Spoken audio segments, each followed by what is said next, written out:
Hello, I'm Tom Stapledon, and I've got another talk about Joseph Williamson and the Williamson tunnels on behalf of the Friends of Williamson's Tunnels. Um, we've done quite a few talks already about some of the major discoveries and clearance jobs on the tunnels. This time I thought I'd turn to something that at first glance doesn't seem quite so exciting, but it involves the unearthing of the basement rooms that lie below where Williamson's house once stood in Mason Street. Um, it was many years ago that we first discovered that there was something possibly quite interesting going on below ground, but we couldn't get at it. In the early days of the Friends of Williamson's Tunnels, um, it was very difficult to get onto the land where the Williamson house stood. It had become a derelict garage in the 1990s when we started taking interest in Joseph Williamson and his world. And by about 1998 or so, occasionally some of our early members were finding their way onto the site, usually taking their own ladders and finding their way in and exploring a little bit. But there wasn't very much they could do in those days. And later on, from about 1999, we were occasionally allowed by Liverpool City Council to go on the site. And then in the following years, we were allowed to take some of our visitors down below once or twice a year only, just to show them what lay below. The banqueting hall, the major chamber that lies below Williamson's house, was never completely lost, and it was always known about by a few people. But of course, because it was a garage business, very few people actually got in there to actually look at it. And only with great difficulty did we persuade Liverpool City Council to give us the keys occasionally, and we could go in and have a quick look round. But we weren't allowed to do anything very much except take our visitors down below. There was one room of the basement area below the house, which we knew about, which was always accessible. We had to go down through a hole in the ground with a short ladder and climb into it. And we called it the wine bins. Good reason for that. Three large bays that looked as if they had held wide racks. We don't know whether they did, but they certainly looked it. This room we're looking at here was probably the coal store in the days of Joseph Williamson and his grand three-story Georgian mansion. When we first discovered it, and this room lies right on top of the banqueting hall, it's about 20 feet long. So it's a brick arch chamber sitting on top of a brick arch chamber. The only way we could get into it was by moving a big sheet of steel on the ground, which was covering a great big hole in the roof. We don't know how it was made, whether it was deliberate or not, but that was the only way in. We had to drop a ladder down there into this dark room, only torchlight, and have a little poke around amongst all the rubble. It became what was known as the boiler room in the days of Willie's garage, from 1936 onwards until right until the 90s. These are two boilers sitting in the corner. Now, in that corner there was a small hole in the wall, the brick wall. I honestly don't know who made it or when it was made, but this room appeared to have no doorway to get in and out. It was a great puzzle for many years. Somebody made a small hole in the wall. I know that. Whether it was one of our people or not, I couldn't tell you. But if you climbed up on a box in that corner, took your hard hat off and stuck your head through that small hole, you could see the underside of a stone staircase, which was rather exciting. We didn't know what that was all about, but it was definitely a staircase made of big slabs of stone. And the first people who discovered this had a little poke around, quite against the rules, in the undergrowth, and with a shovel or two, they managed to unearth a corner of one of the steps of what turned out to be a rather nice staircase, bull-nosed, sandstone, beautifully finished steps. It lay dormant for many years. They couldn't do anything about it. We weren't allowed to dig. We weren't allowed to explore or excavate at all. And it remained hidden and forgotten about by those people who discovered it for many years until the very end of 2016 when we completed the job of emptying out the Paddington cellars. As it happens, we immediately got permission to start excavating at the house site, and we took over the site. In fact, we were given the keys to the gate and all the hatches that led down below, and we took responsibility for the site. And because we were going to start digging there absolutely immediately, this was towards the end of November 2016, we had lots of different areas that we wanted to investigate and places that we wanted to empty out. And we split ourselves into a number of different groups and tackled things on all fronts at the same time. But one of the first things we tackled right at the beginning was this staircase. We remembered the people who had seen it in the early days, told us roughly where it was. And we took a sledgehammer and smashed up a little bit of concrete on the surface. This was all one big concreted yard, so we knew nothing about what might lay below. And there we go. We've discovered this staircase, and the steps appeared to be in beautiful condition. And it's fairly obvious that they were going to be the main staircase that led down from the ground floor of Williamson's house down to the basement area. We followed the steps down, and it was looking more and more interesting as we go down. The boiler room is sitting behind there. So somebody had been looking through a small hole in this brick wall at the underside of those steps all those years ago. We carried on digging, and it went down and it went down, and it led into the basement area below Williamson's house. Had to do a bit of propping here. There was masses of debris everywhere, just concreted over in 1936. And this is what it looked like when the whole staircase was uncovered. Unlike some of the other staircases we'd discovered, this one had not been smashed up, and it wasn't in bad condition at all. It was in really good condition all the way from top to bottom. Very little damage at all. Lovely condition. And this part here leads down to what turned out to be the main entrance into the area we already knew about, the wine bins. The wine bins was basically just a single room and a corridor that we had access to for many years. Now we're starting to excavate the wine bins room, and you can see that there was an enormous amount of rubble in there, which we cleared out, and all kinds of debris. In the far wall there, that actually was a fireplace opening. It was badly damaged. A lot of this brick wall had been chopped away for some reason, and alongside it there was the shape of a half arch, but bricked in. We didn't know what to make of that either. And on this wall, two big arches side by side, all bricked in. Anyway, there was a hole through the back of this fireplace, and as we cleared out this wine bins room, there's another view of it, masses of these 10-litre paint buckets that we use to take everything out. There's that hole in the fireplace at the other end.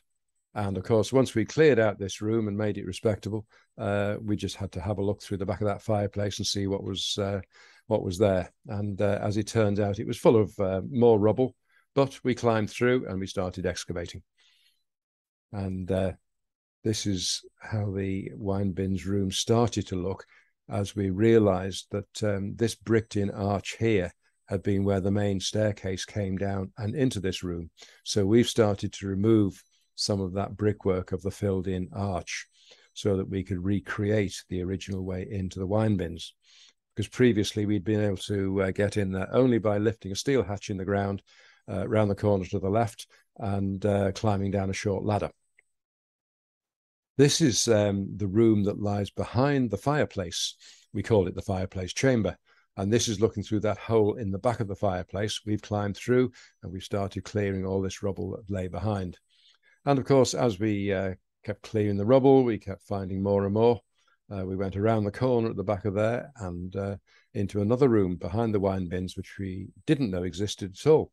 And then, of course, something quite exciting started to happen. As you can see here, another set of stone steps, beautifully finished, ornate stone steps leading down from the ground floor. We weren't expecting a room here. We certainly weren't expecting a big staircase coming down into it. There it is again. 1, 2, 3, 4, 5, 6, 7 steps. You can see at this point, some of the top of it has been removed and other structures have been built in place, but it's starting to look quite impressive. And then on the other side of the room, this fireplace opening started to emerge. No fancy mantelpiece or anything like that, so we assumed it probably had a cooking range in it. We started to assume that perhaps this room had been where all the cooking was done for the family, and this would have been the domain of the cook and the housekeeper and the maid, or whoever the staff were that looked after Joseph Williamson in his life. So his wife, sorry. So there is the fireplace opening starting to emerge, and the stone stairs starting to be uncovered, and they turned out to be about 2 meters wide. Rather badly damaged in most cases, but it has been a really fancy staircase. Much too fancy, really, to be just leading down to servants' quarters. So it was quite a puzzle, really, as to why this existed. There's a wide-angle shot taking in the fireplace opening and the full width of the staircase leading down into it. It's a bit of a puzzle. It really is. It brings up all sorts of questions all the time. As we were digging this out, we were removing all the infill and leaving only a few inches of very poor quality concrete above our heads. The big heavy vehicles have been driving over for all these years, but we weren't happy about it. So we ended up creating something that was a bit like a coal mine. John Morrison here was the whiz kid on the carpentry work, who constructed all the wooden pit props and supports that kept this roof up. They've only just recently had to be replaced as they rotted away, now replaced by steelwork. At the same time that this was going on and these rooms were being excavated, about 30 meters away at the other end, having a little poke around in the undergrowth there at the edge of our site, next to where the magnet joinery factory had stood, we unearthed what looked like the first couple of rather nicely finished stones that were probably part of a nicely constructed sandstone wall. And it also looked as if it had had a fence along the top of it with cast iron railings set into the top of the stones. We had to investigate, obviously, so we started digging at that end as well, and all sorts of things started to emerge here. Various structures, we had no idea what they were or what we were uncovering, but we had to investigate.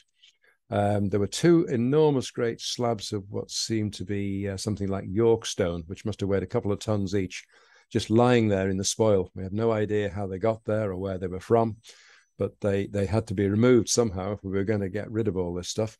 And one day there was a fella or a group of people working on the other side of the road, digging a trench, probably with gas or water mains or something. And we collared this guy here and asked him if he'd mind doing us a favor. Would you come over and see if you could lift one of these stones out of the excavation for us? And he was quite happy to oblige. And I don't know how we got away with it, quite honestly. I mean, this fella and his digger very nearly ended up in the hole on top of that stone because it started to topple. But he just saved it. And in the end, he did manage to get it out. The second one, we eventually broke up into smaller pieces and managed to get it out ourselves, but it was quite a job. And we still have no idea what they were for. As you can see, more and more was appearing. That's that original sandstone wall that made us think of starting to dig here. Top of an arch started to appear here with another little ante-room, if you like, or passage alongside it. This spot here with the fence around it is where the hatch lies, where we used to have to go down on a long ladder to get down to the sandstone chamber and then down to the banqueting hall. And more and more started to appear as we kept digging. As we uncovered this nice arch here, we fully expected to find another arch alongside it, because there are two arches side by side at the other end. But we got quite a shock as we started to climb in underneath the overhanging concrete and see what was there. This appeared. What the heck is this structure? Very strange. As we dug down, we soon realized what we were dealing with. It's actually a set of urinals made by Doulton & Co. of Lambeth, London, Paris and Paisley. I believe this name was only used from about 1860 onwards. And a set of urinals is definitely not anything to do with Joseph Williamson. But we do know that from 1872, the Territorial Army were occupying Williamson's house as a barracks for quite some time. And this set of urinals has to be down to their occupation of the site. We kept digging, and they were coming out absolutely intact. These are made of slate, almost 100% perfect. You couldn't fault them. The whole thing's just been filled in without doing any damage to these things at all.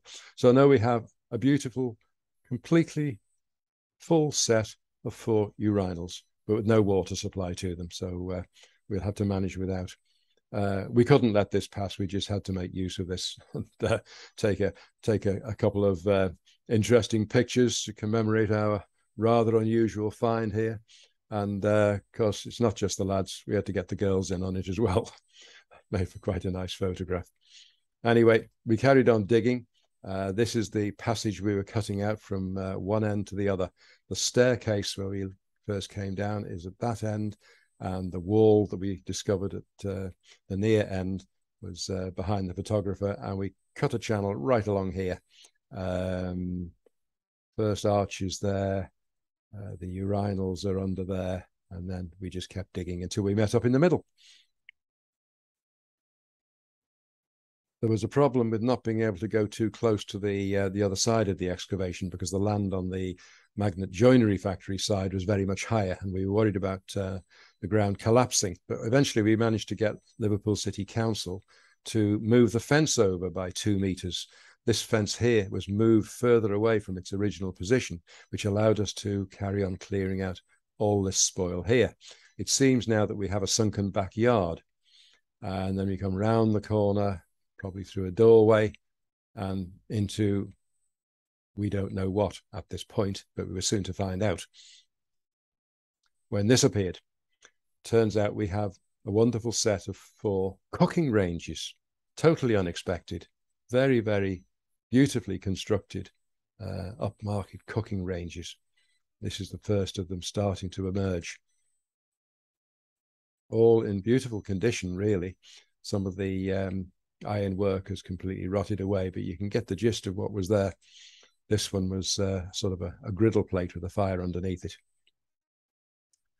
And then eventually this is what we've got. One very large basement kitchen with lovely stone block floors, which is sitting right on top of the banqueting hall down below. As well as the 4 cooking ranges, we found this rather nice stone sink. It was actually in 3 pieces lying in the rubble, but we picked them all up and found out that they weren't too badly damaged, and we pieced them together and put them back on their pedestal where they had originally stood. Looking in the other direction, there's one of the 2 arches at the near end which lead through into the wine bins room, and this is looking towards the far end of the kitchen, through a bay window here and into the sunken backyard. And now looking from the other side, you're looking through the basement window of what would have been a 4-story, rather impressive bay window.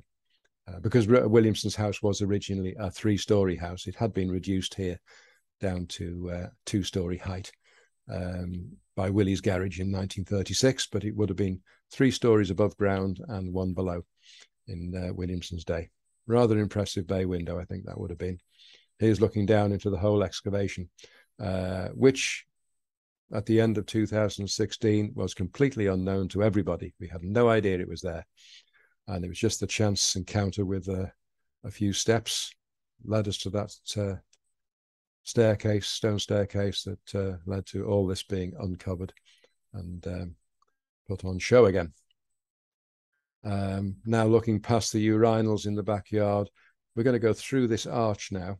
And what we realized was a wall that had been built across here was not an original wall. So we took it out. This was actually the way down into the sandstone chamber from Williamson's backyard into the sandstone chamber, which then leads us down into the banqueting hall.